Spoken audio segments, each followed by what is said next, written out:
This is Focus with Jack Cottle.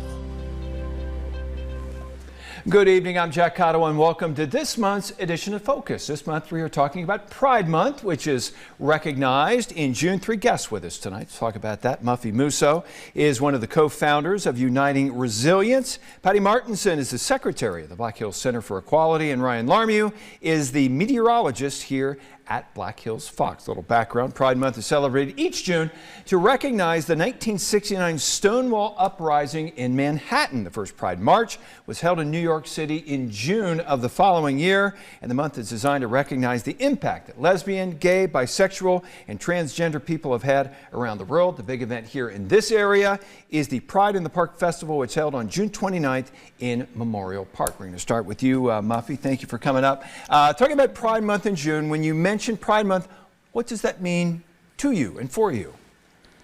I believe it's a normal day for me, and you know, every day is Pride Day for myself and my wife of going on 19 years now, same-sex marriage.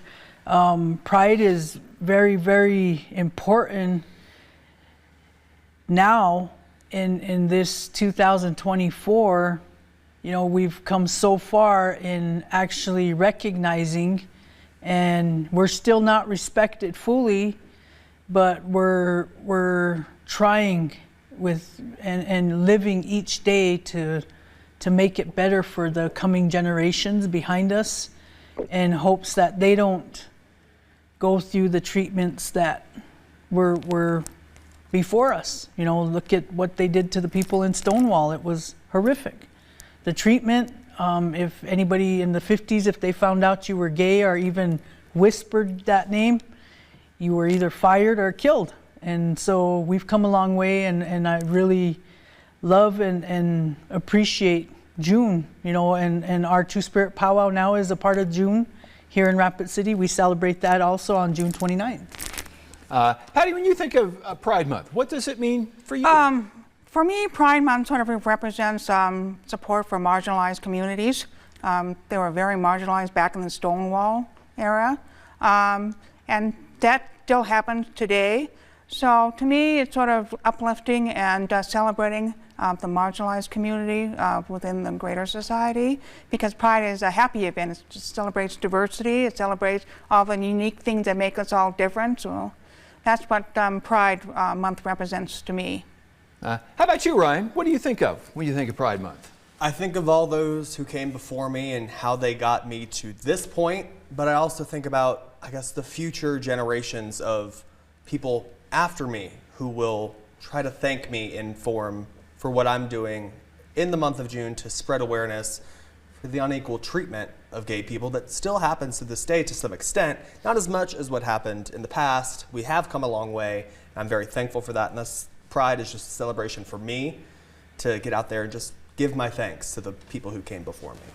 Now, Patty, the acronym LGBTQ keeps changing and adding on. And where are we right now, and what does all of that really mean? It sort of changes depending on who you speak to.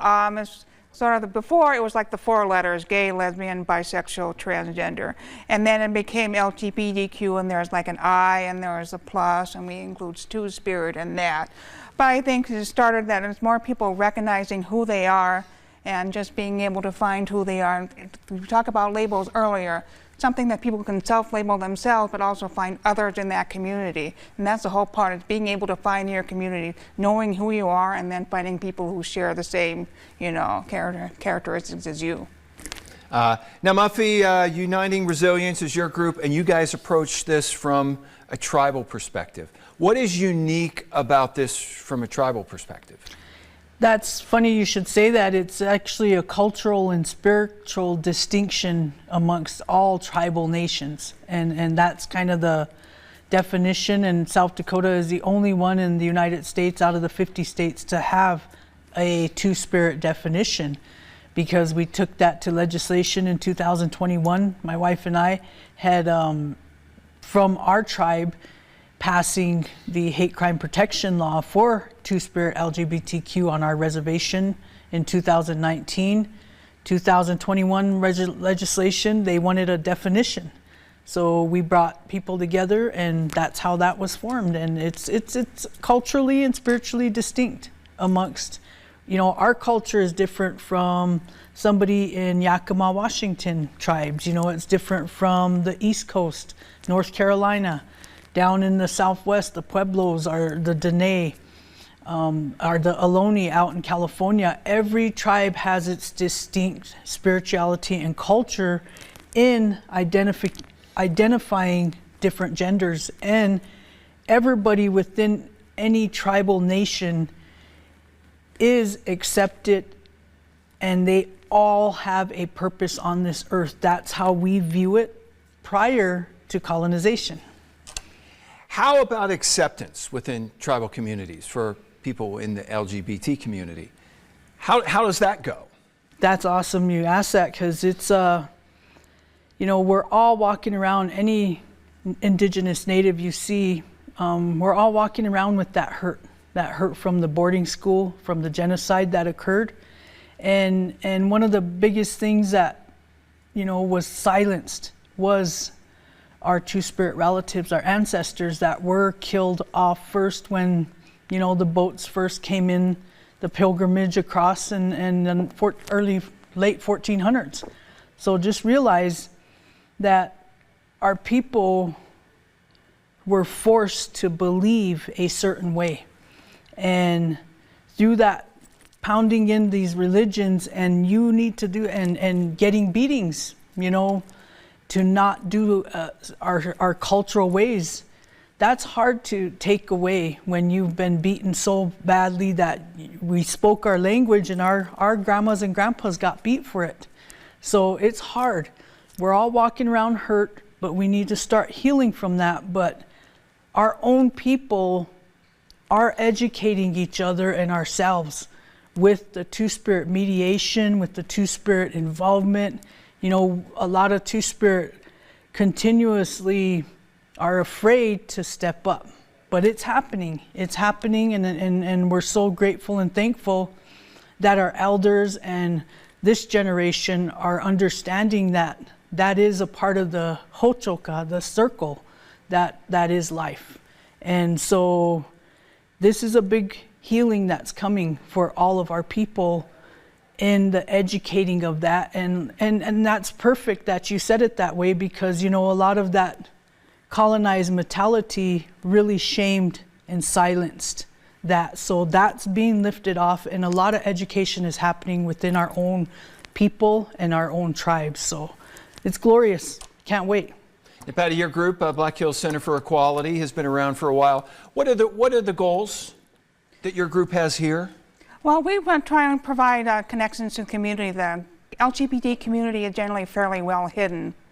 And so we try to provide resources they can connect with, friendly counselors, friendly doctors, find others in the community by providing events like the Pride Festival, just trying to develop that sense of community and support.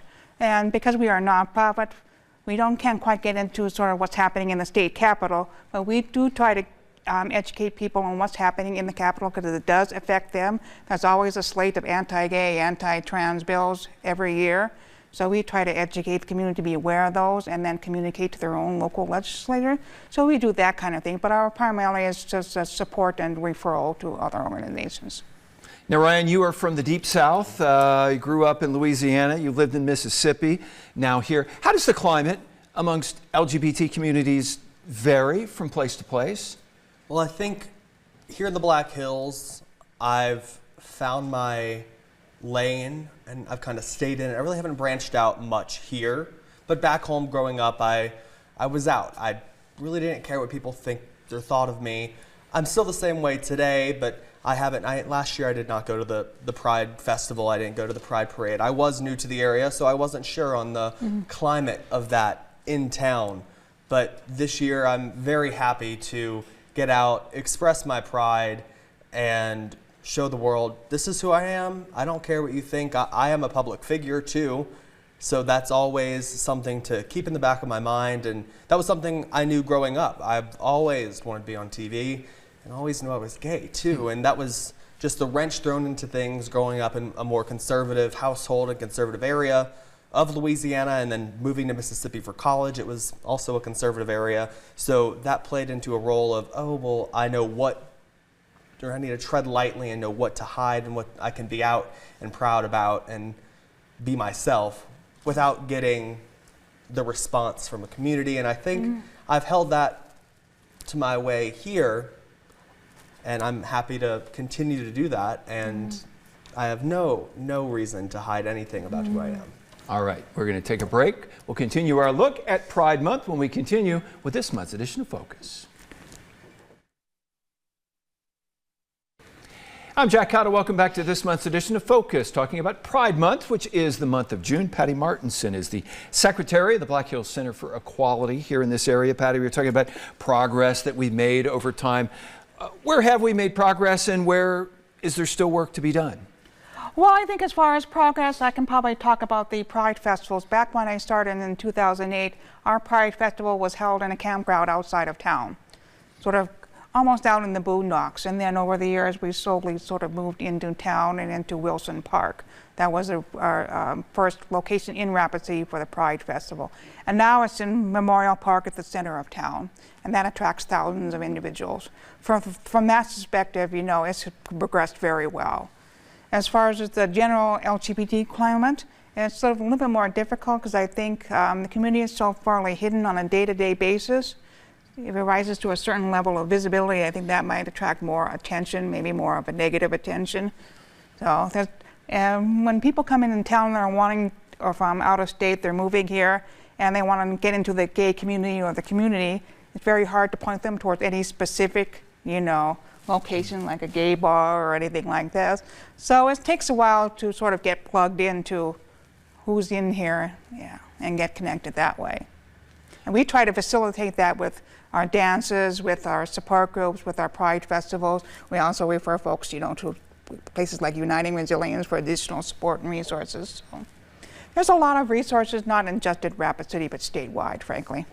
Ryan Larmew is the meteorologist here at Black Hills Fox. When you talked earlier about what Pride Month means to you, you talked about the progress that we made. Where do you see progress, and where would you like to see it go from here? Well, in Rapid City, I really haven't had that one instance of hate in town, like out and about in public.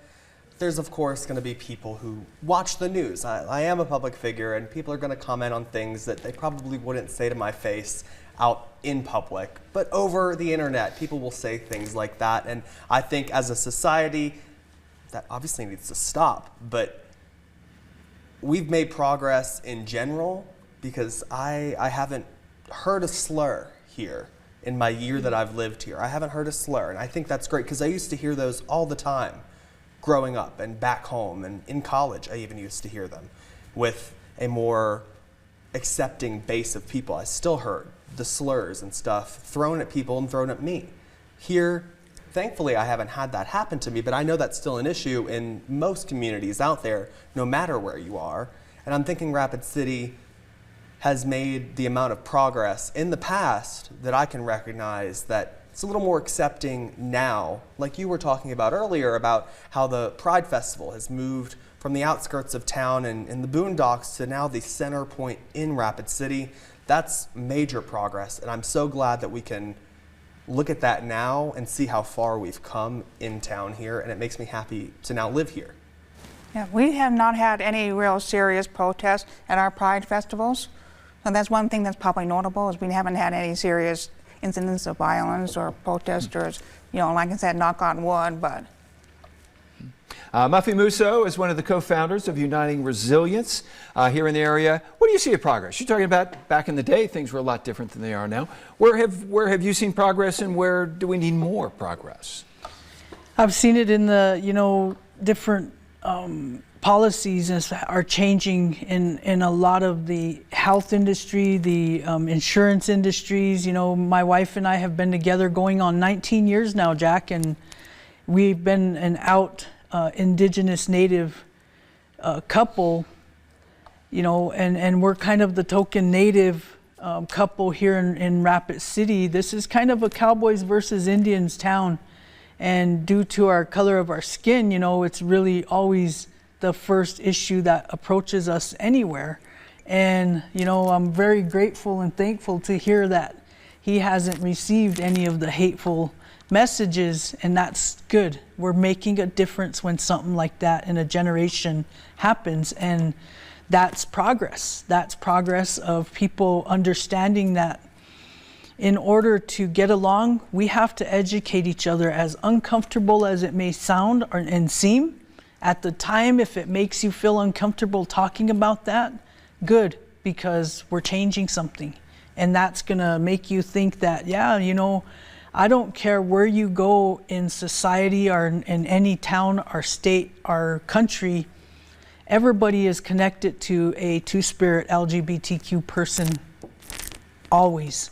Whether they met them, whether it was in college, whether it's in their family or their extended family. So we all got to heal and educate together, and that's the most important thing. And I think we've done that. We're doing that, and it's good to hear that type of response from a different generation, that they're not receiving the hateful slurs speech, because my wife and I received a lot of hateful slur speech, and we still do, because of the color of our skin, and that's fine. We're going to stop and we're going to say, why did you say that? Let's talk about it and educate each other, and not come at it with fisticuffs or, guns blazing or arrows and bows and arrows. And so I think progress is about addressing our own selves and forgiving ourselves and showing more respect to each other in a healing way. And let's educate each other. If you don't know, ask.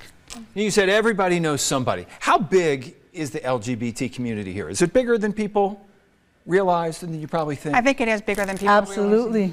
Absolutely. I think it's like mind-blowing shock. Yeah, that we shouldn't laugh about that, because some people are very good scholared and high in different places, and just because of the shaming and the bashing and the, what do they call that when they there's a word for it, but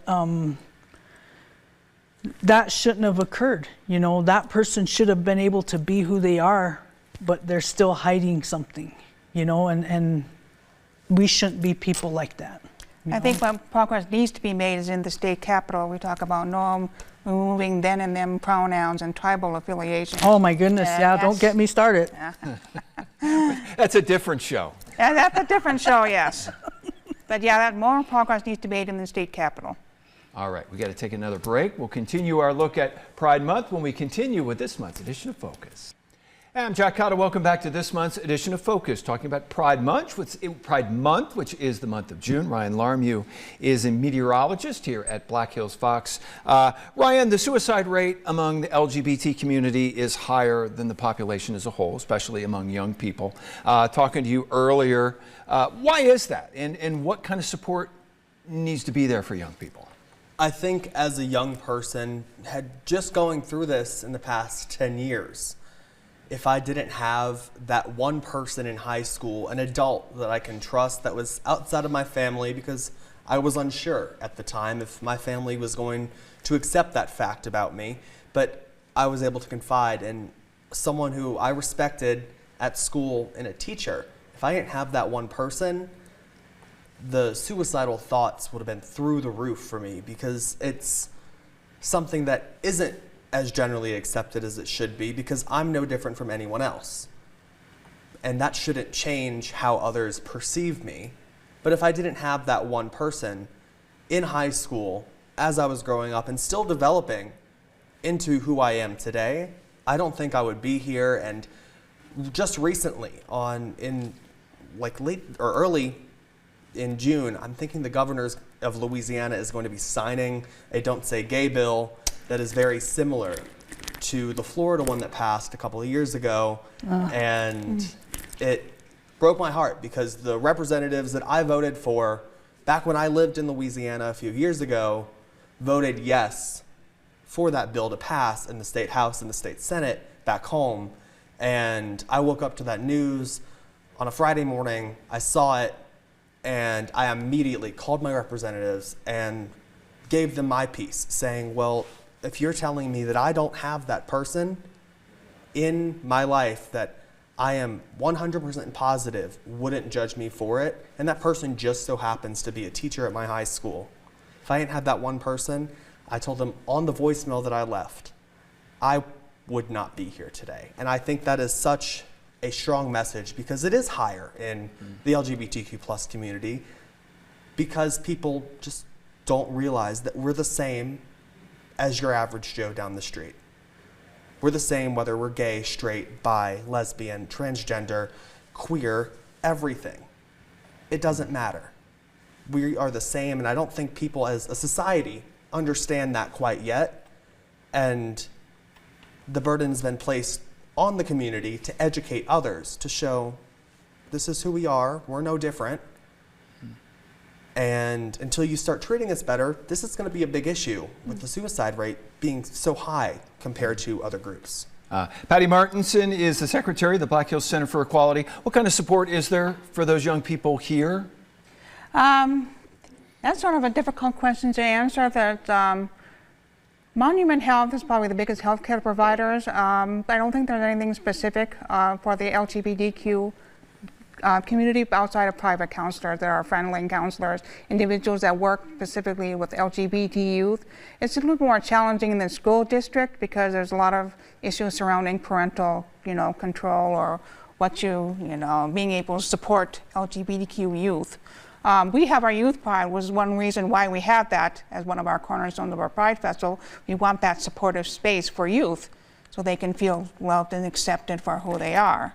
And that's, we can point them to counselors who can help them navigate issues of identity because it is a turbulent time for teenagers and they need that support. And what the challenge is probably educating parents and other individuals about how best to support their youth because there is maybe a little bit more controversy in some circles about, supporting LGBTQ youth, but indoctrination or, quote words around that. So I think their support is there, but maybe more awareness with, like I said, support for LGBT youth in general. And I think there is support within, within counseling circles.